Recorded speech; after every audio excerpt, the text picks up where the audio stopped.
But first, the release today of the 1,000-page report by the Productivity Commission into what it says must be done in order to maintain our high standard of living, to pay for the services we increasingly demand, to keep our budget head above water, but most urgently of all, to grow our economy.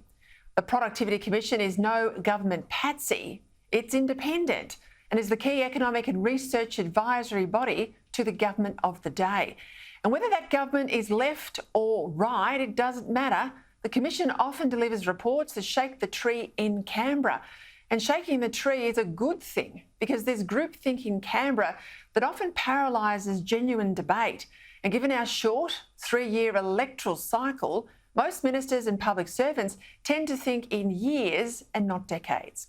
Reports like today's are released every 5 years, and they contain recommendations designed to prompt a national conversation about where we're headed, what reform is needed, and how we might pay our way as a country into the future, while at the same time delivering the social services Australians have come to expect.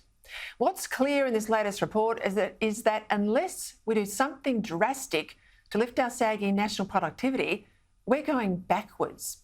The report, in it, the Commissioner outlines 71 recommendations for action, including migration reform, more user pays in education, particularly at universities, creating a more dynamic economy, so less handbrakes on business, better use of technology by all levels, particularly small business, and given the mandated requirement to get net zero, or ways to get there, it says, this is the PC, that don't send business to the wall or send jobs offshore. What's interesting is the Commission really opens up the debate around Australia's generous social welfare programs, childcare, the NDIS, unemployment benefits, aged care and more. And it says that unless these services are reformed, they'll continue to eat into the federal budget. They'll force taxpayers to fund an explosion of big government in our lives. And that's the kicker for me in the report. The concern I have for taxpayers funding more and more government intrusion into our lives, whether we want it or can afford it.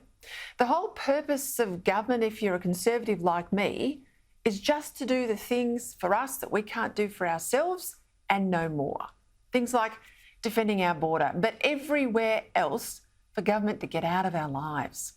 I hope this report today from the Productivity Commission is essential reading for ministers as they head back to Canberra next week. But given a lot of what it says is tough medicine for those addicted to spending, I suspect that hope is in vain.